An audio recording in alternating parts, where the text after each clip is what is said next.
দেখো, এই ফ্রি ফায়ারটা সামান্য একটা গেম হলেও এটা যে অনেক মানুষের জীবন পরিবর্তন করে দিয়েছে, আবার অনেক মানুষের জীবন যে ধ্বংস করে দিয়েছে, এটা আমাদের সকলেরই জানা। তবে সামান্য এই গেমটা যে গোটা একটা পরিবারকে আবার নতুন করে জীবন দান করবে, এটা আসলে সকলের অজানা ছিল। হ্যাঁ বন্ধুরা, আজকের গল্পটি এমনই একটা পরিবারকে নিয়ে যারা এই ফ্রি ফায়ার গেমটাকে একেবারেই সহ্য করতে পারতো না, বরং তাদের সন্তান যখন এই গেমটা খেলতো তারা আরও উল্টো বকাবকি করতো। আর ভাগ্যের কি অপূর্ব লীলা খেলা, দেখো সেই গেমটা আজকে গোটা পরিবারটাকে বাঁচিয়ে রেখেছে। আর এখন তার বাবা মাও উৎসাহ দেয় তাদের সন্তানকে যে ফ্রি ফায়ার খেলো। এজন্যই চলো জেনে আসি আসলে কি এমন ঘটেছিল ওই পরিবারটার সাথে। তো বেশি ব্যাকপ্যাক না করে ছোট্ট একটা ইন্ট্রো দিয়ে আজকের ভিডিও শুরু করা যায়। তো আজকের গল্পটা শুরু হতে চলেছে ছোট্ট একটা গ্রামের ছোট্ট একটা পরিবারকে নিয়ে। বাবা মা এবং তাদের দুই সন্তান অর্থাৎ দুই ভাই, ছোট্ট একটা পরিবার, খুব সুন্দরভাবে তাদের জীবনযাত্রা চলে যাচ্ছিল। বড় ভাই একটা কোম্পানিতে লেবারের চাকরি করে, বাবা কৃষিকাজ করে, আর তাদের ছোট সন্তান অর্থাৎ ছোট ছেলে কিন্তু ক্লাস 8-এ পড়াশোনা করে। দারিদ্রতার বেড়াজালে আটকে পড়া পরিবারকে সাপোর্ট দেওয়ার জন্য তাদের বড় ভাইকে খুব অল্প বয়সে কাজে চলে যেতে হয়েছে। এই জন্য বড় ভাইয়ের পড়াশোনাটা ঠিকমতো হয়ে ওঠেনি। তবে বাবা মার একটাই স্বপ্ন ছিল যে তাদের ছোট সন্তান অর্থাৎ ছোট ছেলে যাতে উচ্চশিক্ষায় শিক্ষিত হয়। এই জন্য বাবা কৃষিকাজ করলেও সারাদিন মাঠে তুমুল কষ্ট করে এসে বাসায় যখন এসে দেখতো তাদের ছোট সন্তান পড়াশোনা করতেছে, সমস্ত কষ্ট এক চান্সে দূর হয়ে যেত। আর তাদের ছোট সন্তান পরিবারের অভাব দেখতে দেখতে বড় হচ্ছে, তো তাই সে একটা সময় ঠিক করেই ফেলে যে তাকে অনেক বড় হতে হবে, লেখাপড়া করে অনেক বড় মানুষের মতো মানুষ হতে হবে। আর ঠিক এমনটাই হতে থাকে। তাদের ছোট ছেলে খুব ভালো রেজাল্টও করতে থাকে, প্রত্যেক ক্লাসে টপ হতেও থাকে। তবে তার একটা বদ অভ্যাস ছিল, সেটা হচ্ছে ফ্রি ফায়ার গেম খেলা। করোনা চলার সময় যখন তার স্কুল বন্ধ হয়ে যায়, তখন তার বাবা এবং বড় ভাইয়ের জমানো কিছু টাকা দিয়ে তাকে একটা ফোন কিনে দেওয়া হয় অনলাইনে ক্লাস করার জন্য। তার ফোনটা ছিল 3 GB র্যামের একটা ফোন। তবে এইখান থেকেই তার ফ্রি ফায়ার গেমের সাথে পরিচয় হওয়া। সারাদিন পড়াশোনার ফাঁকে সময় পেলেই সে ফ্রি ফায়ার গেম নিয়ে বসে পড়তো। আগে যেমন বাইরে খেলাধুলা করতো, এখন সে আর বাইরে খেলাধুলা করে না, ঘরে বসে সারাদিন ফোন টিপে আর ফোনে গেম খেলে। এদিকে তার বাবা মা যখন ফ্রি ফায়ার গেম খেলা দেখতো তখন প্রচণ্ড পরিমাণ রেগে যেত, এমনকি মারধর পর্যন্ত করতো যে তুই এই গেম খেলা বাদ দিয়ে দে। তবে তাদের ছোট ছেলে যতই বাবা মার বাধ্য সন্তান হোক না কেন, ফ্রি ফায়ার গেমটা ছাড়তে সে একেবারেই নারাজ। প্রথম দিকে পড়াশোনার ফাঁকে ফাঁকে গেম খেললো, যখন তার বাবা মা তাকে বকা শুরু করে তখন সে রাতের অন্ধকারে গেম খেলা শুরু করে। তবে বন্ধুরা, বলে রাখা ভালো, সে কিন্তু তার পড়াশোনা একেবারেই ঠিক রেখেছিল, অর্থাৎ গেমের কোনো কালো ছায়া পড়াশোনার উপরে কোনোদিনই সে পড়তে দেয়নি, যার কারণে তার রেজাল্টও মোটামুটি ভালোই হতো। এতদিন পর্যন্ত পরিবারের সবকিছু ঠিকঠাকই ছিল। এবার আস্তে আস্তে পরিবারটা একটু একটু করে ভাঙতে শুরু করবে। পরিবারের সকলের সম্মতিতে পরিবারের বড় ছেলের সাথে পাশের গ্রামের একটা মেয়ের বিবাহ সম্পন্ন করা হয়। আর যেন বিবাহের কয়েক মাস যেতে না যেতে বড় ভাইয়ের পরিবর্তন লক্ষ্য করতে শুরু করা যায়।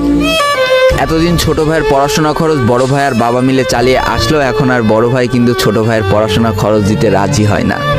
তবে তাতেও খুব একটা ফারাক পড়ে না, কারণ তাদের বাবা এখনো শক্তভাবে তাদের পরিবারটাকে ধরে রেখেছে, অর্থাৎ বাবা কিন্তু কৃষিকাজ করে তাদের পরিবারটা খুব সুন্দরভাবে চালিয়ে নিচ্ছিল। তবে বলে রাখা ভালো, হাতের 5টা আঙুল যেমন এক হয় না, পরিবারের প্রত্যেকটা সন্তানের মন মানসিকতাও কিন্তু এক হয় না। কিছুদিন পর বড় ভাই পুরোপুরি আলাদা হয়ে যায়, তার বউকে নিয়ে নতুন করে সংসার তৈরি করে। এমনকি একটা পর্যায়ে যে বড় ভাই তার পরিবারকে অস্বীকার করে দেয়, অর্থাৎ একটা টাকাও আর পরিবারে দিত না, সমস্ত টাকা সে নিজের সংসারেই খরচ করত। 4 জনের পরিবারটা ভেঙে যায় এখন 3 জনের পরিবার হয়ে গেল, বাবা মা আর তাদের ছোট সন্তান। এখন পুরো পরিবারের দায়িত্বটা বাবার উপরে পড়ায়। দিনরাত 24টা ঘন্টা হাড় ভাঙা খাটুনি করা শুরু করে দেয় তাদের বৃদ্ধ বাবা। এদিকে তাদের ছোট সন্তান সবটা কাছ থেকে দেখে অনেক কষ্ট পেত, তারপরেও তার করার কিছুই ছিল না, তাকে পড়াশোনাটা চালিয়ে যেতেই হবে, কারণ বাবা মার একমাত্র স্বপ্ন তাকে পড়াশোনা করে মানুষের মতো মানুষ হতে হবে। এদিকে বলে রাখা ভালো, পড়াশোনার পাশাপাশি কিন্তু সে ফ্রি ফায়ার গেমটা অনেক ভালো মতো খেলা শিখে গিয়েছিল। তার 3 GB র্যামের ফোন একটু ল্যাগ দিলেও মোটামুটি ভালোই খেলা যেত স্মুথ গ্রাফিক্সে। এমনকি সে আস্তে আস্তে টুর্নামেন্ট খেলাও শুরু করে। আর এখান থেকে যে টাকায় পেতো, 50 টাকা, 100 টাকা, 200 টাকা যা পেতো, সেই টাকাতে তার পরীক্ষার বই খাতা কিনতো, যাতে তার বাবার একটু কম পরিশ্রম করা লাগে, কম খাটনি করা লাগে। হাই রে, পরিবারের বড় ছেলে পরিবার থেকে আলাদা হয়ে গেল, আর ছোট ছেলে চিন্তা করছে বাবার কিভাবে কষ্ট কম করা লাগবে। এরই মাঝে সে একদিন চিন্তা করে, সে তো টুর্নামেন্টে অনেক ভালো পারফরমেন্স করছে, তাহলে তার একটা ইউটিউব চ্যানেল খোলার দরকার। অন্তত টুর্নামেন্টের ওই ম্যাচগুলো ইউটিউবে ছাড়লো, যদি কপালে ভালো কিছু লেখা থাকে। এমনই একদিন তার একটা টুর্নামেন্ট চলছিল, সে বারান্দায় বসে বসে টুর্নামেন্টটা খেলছিল। আর ঠিক সেই সময় তার বাবা হাড় ভাঙা খাটুনি করে মাঠ থেকে কেবলই বাসায় ঢুকছিল। এমন সময় তার ছেলের পড়াশোনা বাদ দিয়ে গেম খেলা দেখে বাবা প্রচণ্ড পরিমাণ রেগে যায় আর ফোনটা ধরে একটা আছাড় মেরে দেয়, যার কারণে তার ডিসপ্লেটা ফেটে যায়। সেদিন সে ভাঙা ফোনটা আঁকড়ে ধরে অঝরে কেঁদেছিল, তার সমস্ত স্বপ্ন যেন এক নিমিষেই শেষ হয়ে গিয়েছিল। তারপরে সে স্কুলে যাওয়ার জন্য যে টাকা পেত সেই টাকাগুলো জমিয়ে জমে একটা সময় তার ফোনের ডিসপ্লেটা ঠিক করে, আর ডিসপ্লে ঠিক করতে 1500 টাকা লেগেছিল, আর সময় লেগেছিল প্রায় 4.5 মাস। আর এই 4.5 মাসে সেই ইউটিউব চ্যানেলে যে জিমেলটা ছিল সেই জিমেলটাও সে ভুলে যায়, অর্থাৎ তার ইউটিউব চ্যানেলটাও নষ্ট হয়ে যায়। কিন্তু পরিবারের ছোট সন্তানরা একটু ঘাটতারা হয়, কোনোভাবে কোনো কিছুতে হার মানতে রাজি হয় না, যেমন আমি। তাই সে আবারও ফ্রি ফায়ার খেলা শুরু করে, আবারও নতুন করে ইউটিউব চ্যানেল খোলা শুরু করে। সব কিছু মোটামুটি ঠিকই চলছিল, পড়াশোনাও সে আগের মতোই চলতেছে, এইদিকে টুর্নামেন্টও চলতেছে, এইদিকে ইউটিউবে আস্তে আস্তে তার সাবস্ক্রাইবারও বাড়া শুরু করে, একটা দুইটা এমন করতে করতে। কিন্তু হঠাৎ করে তাদের পরিবারটা জীবনের সব থেকে বড় একটা ধাক্কা খায়। যেহেতু তাদের বাবা কৃষিকাজ করে তাদের পরিবার চালাতে হিমশিম খাচ্ছিল, পরিবারের এত প্রেশার, 24 ঘন্টা হাড় ভাঙা খাটুনি করতে করতে একটা দিন হঠাৎ করে উনি প্যারালাইসিস হয়ে যায়। তার ডান পাশের হাত এবং পা পড়ে যায়, যার কারণে সে একেবারে অক্ষম হয়ে পড়ে। আর এটাই ছিল তাদের পরিবারের সব থেকে বড় কালো অধ্যায়। তবে সব থেকে কষ্টের ব্যাপার কি ছিল জানো? পরিবারের এত খারাপ সময়ও তাদের বড় ভাই কিন্তু তাদের পাশে এসে দাঁড়ায় না। এবার শুরু হয় তাদের পরিবারের আসল কষ্ট। না ছোট ছেলের পড়ার টাকা আছে, না বাবার ওষুধ কেনার টাকা আছে, না তাদের 3 বেলা ঠিক মতো খাবার টাকা আছে। কি আর করবে, পরিবারে এই অসহায় অবস্থা দেখে না খেয়ে তো মরা যায় না, তাই তাদের মা লোকের বাসায় কাজ করা শুরু করে দেয়। কিন্তু কাজ করে 3 বেলা খাবার জোটানো গেলেও বাবার ওষুধ আর সন্তানের পড়াশোনার খরচ চালাইতে হিমশিম খাচ্ছিল তাদের মা। ঠিক এই সময়টায় পরিবারের ছোট ছেলে সারাদিন চিন্তা করতে থাকে যে আসলে তার কি করা উচিত, কি করলে পরিবারের সবাই ভালো থাকবে, কি করলে বাবার ওষুধ কেনার টাকা সে জোগাড় করতে পারবে, কি করলে বাবা মার স্বপ্ন পূরণের জন্য সে পড়াশোনা করতে পারবে। তার সামনে শুধু একটা অপশনে খোলা ছিল, সেটা হচ্ছে ফ্রি ফায়ার গেমটা। কি আর করবে, সারাদিন সে পড়াশোনা করতো আর সারা রাত ফ্রি ফায়ার গেম খেলে খেলে ভিডিও আপলোড করা শুরু করে ইউটিউবে। তোমরা শুনে অবাক হয়ে যাওয়া, 24টা ঘন্টার মধ্যে সে মাত্র 4.5 ঘন্টা ঘুমাতো। দিনের বেলা স্কুলে থাকতো, স্কুল থেকে এসে সে একটা চার দোকানে কাজ করতো, চার দোকান থেকে বাসায় এসে পড়াশোনা করতো, পড়াশোনার পরে রাত্রেবেলা ফ্রি ফায়ার গেম খেলে ভিডিও আপলোড করতো।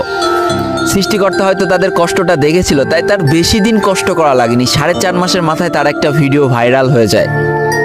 ব্যাস, লাইফের মোড়টা এইখান থেকে ঘুরে গিয়েছিল। তোমরা সকলে জানো একটা ভিডিও ভাইরাল হলে আসলে কি হয়। সব জায়গায় তার নাম ছড়িয়ে যায়, মানুষ আস্তে আস্তে তার ভিডিও দেখতে শুরু করে, তাকে পছন্দ করতে শুরু করে, তার গেম প্লে ভালো লাগতে শুরু করে। একটা সময় সে একটা ভালো প্লেয়ার হয়ে যায়। আর সে জীবনে প্রথম পেমেন্ট পেয়েছিল 12,500 টাকার, যেখান থেকে 7,000 টাকার তার বাবার জন্য ওষুধ কিনে দিয়েছিল, আর বাকি টাকাটা তার আম্মুর হাতে তুলে দিয়েছিল। তারপর থেকে তার মাসিক বেতন কখনো ওই 12,000 টাকার থেকে কমেনি, বাড়তে বাড়তে বাড়তে বাড়তে একটা সময় তার মাসিক বেতন দাঁড়ায় 1 লাখ টাকা, যেটা ছিল তাদের পরিবারের জন্য অবিশ্বাস্য একটা ব্যাপার। যেই পরিবারটা না খেতে পেয়ে প্রায় মরার মতো অবস্থা হয়ে গিয়েছিল, সেই পরিবারটা আজকে কোথা থেকে কোথায় যে দাঁড়ালো। তবে সব থেকে মজার ব্যাপার কি জানো, এখন আর ফ্রি ফায়ার খেলতে দেখলে তার বাবা মা কিন্তু তাকে বকে না। তো দেখো, জীবনে খারাপ সময়গুলো চিরদিন স্থায়ী হয় না, খারাপ জীবন কাটিয়ে কিন্তু ভালো সময় আসে। অর্থাৎ তাদের পরিবার এখন ভালো সময় চলে এসেছে। তার বাবা আগে থেকে অনেক সুস্থ হয়ে গিয়েছে, এখন নিজে থেকে হাঁটাচলা করতে পারে, তাকে আর কাজ করে খেতে হয় না, তার মাকেও এখন আর কাজ করতে হয় না। এইদিকে সব থেকে বড় আনন্দের ব্যাপার কি জানো, ওই ছেলেটা তার পড়াশোনাটাও ঠিক রেখেছিল, অর্থাৎ SSC পরীক্ষায় সে কিন্তু GPA 5 পেয়ে উত্তীর্ণ হয়েছে। তো বন্ধুরা, আজকের গল্পটা থেকে আমরা কি শিখলাম? জীবনে কোনো পরিস্থিতিতে, যতই খারাপ পরিস্থিতি আসুক না কেন, তোমাকে হার মানা যাবে না। প্রথম যেদিন তার বাবা ফোনটা ধরে আসার মেরে ফোনটা ভেঙে দিয়েছিল, সেদিনই যদি সে হার মেনে যেত, তারপরের থেকে যদি সে আর কোনোদিনই ইউটিউবে ভিডিও না ছাড়তো, তাহলে সে আজকের এই পর্যন্ত পজিশনে পৌঁছাতে পারতো না। দারিদ্রতা বলো, না খেয়ে স্কুলে যাওয়া বলো, চার দোকানে কাজ করা বলো, বাবা মার অসহায় পরিস্থিতি বলো, কোনো কিছু কিন্তু এই ছেলেটাকে দাবিয়ে রাখতে পারিনি। আর দিন শেষে যেই মানুষটা সর্বোচ্চ কষ্ট করে, সৃষ্টিকর্তা তার পুরস্কার নিজে হাতে করে দেয়, এটাই তার জলজ্যান্ত একটা উদাহরণ। তো আজকের গল্পটা ইন্ডিয়ান একটা ভাই আমাকে পাঠিয়েছে এবং তার নামটাও বলতে নিষেধ করে দিয়েছে, এই জন্য আর বলা হয়ে উঠলো না, সেই ইউটিউবারের নামটাও আর বলা হয়ে উঠলো না। এটাই ছিল জীবনকে পরিবর্তন করিয়ে দেওয়ার মতো একটা ছোট্ট গল্প। এই গল্প থেকে অনেক কিছু শেখার আছে। একটা কথাই বলবো, গেমটাকে নেশা না পেশা হিসেবে নাও, তোমার জীবনে পরিবর্তন হলেও হতে পারে। তো আজকের ভিডিওটা এই পর্যন্ত।